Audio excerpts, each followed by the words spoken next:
भी बहुत हो रही है और दिख रहा है कि अब मानसी भी हमारे साथ जुड़ गई हैं। इम्पैक्ट हर जगह आ रहा है। और अभिषेक, आपसे भी शुरुआत करना चाहते हैं क्योंकि हमेशा मुंबई पे फोकस रहता है बारिश का। मैं जानना चाहता हूँ कि गुरुग्राम और हमारा ऑफिस भी जो है एनसीआर में ही है, यहाँ पे आप हैं। ज़रा बताएं, आपको कोई डिले हुआ आने में ऑफिस में? क्या इश्यूज चल रहे हैं आपके साइड, या सिर्फ ये गुरुग्राम और ये साउथ दिल्ली का ही स्ट्रेच में इशू है? शरद, देखिए, कल शाम को जब मैं ऑफिस से निकला ना, तो मुझे यकीन नहीं हुआ कि मतलब 5 बजे इतना इतना अंधेरा। मतलब काले बादल छाए थे, बारिश हो रही थी।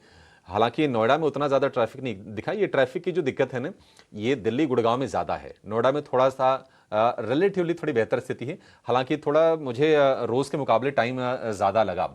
आज वैसे बारिश तो हो नहीं रही थी, लेकिन ये तस्वीरें देखिए। मतलब कल मैं खुद जब मैंने ये फुटेज देखी, जब मैंने ये फोटोज़ देखी गुरुग्राम में ये जाम की, तो मैं थोड़ा सा दंग रह गया। और ये बारिश बहुत ज़्यादा हो रही है इस साल। तो मतलब मुझे याद नहीं है कि दिल्ली में इतनी ज़्यादा बारिश कब हुई है। और पूरा का पूरा उत्तर भारत, आप देखिए, पीएम मोदी ने कल पहला काम क्या किया। कल पहला काम उन्होंने किया कि कल वो चीन से लौटे और पहला उन्होंने फोन घुमाया भगवंत मान को, जो कि पंजाब के सीएम हैं, उनसे बातचीत की। क्योंकि पंजाब में हम देख रहे हैं कि भीषण बाढ़ की स्थिति है। मैं आपको बता दूं कि हिमाचल में लगातार बारिश हो रही है और वहां पर क्लाउड बर्स्ट की खबरें आ रही हैं। मतलब एक बहुत ही व्यक्तिगत इन्फॉर्मेशन है कि मेरे इन लॉज प्लेस, मेरी जो ससुराल है, वो भी हिमाचल में है और उस जगह पर भी क्लाउड बर्स्ट का एक छोटी सी घटना हुई है। तो ये चीज़ें लगातार चल रही हैं। जम्मू कश्मीर में, उत्तराखंड में बारिश लगातार हो रही है। और कल हम एक डेटा भी शेयर कर रहे थे शरद, कि इन चीज़ों से भी बाजार में जो ट्रेडिंग की जो एक्टिविटी होती है प्रभावित तो होती है। पहले आप अपना जीवन देखेंगे, बाद में आप ट्रेडिंग देखेंगे। ये फैक्ट है। पंजाब में 60 लाख डीमैट अकाउंट हैं, हिमाचल में 14 लाख, अगर हम उत्तराखंड की बात करें 20 लाख, जम्मू कश्मीर में 10 लाख। तो कम से कम इतने जो ट्रेडर, एक बड़ी कम्युनिटी है ट्रेडर्स की या फिर इन्वेस्टर्स की, जो प्रभावित हुई होगी। और इसके चलते भी बाजार थोड़ा सा लैकलस्टर रहा है।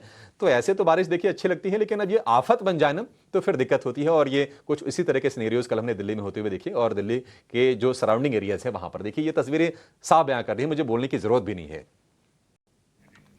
बिल्कुल। और एक तरह से बाढ़ की स्थिति या बारिश का आ जाना एक अलग ही सिचुएशन क्रिएट कर जाता है। और मुंबई के लिए तो फिर भी हम यूज टू होते हैं, लेकिन दिल्ली जैसे शहरों में इतनी बारिश के लिए यूज टू नहीं है वहाँ के नागरिक। लेकिन इस वक्त देश में बाढ़ से प्रभावित स्थिति की अगर बात करें, घाटी में तबाही के बाद हम देख रहे हैं काफ़ी हद तक सिचुएशन खराब होती हुई।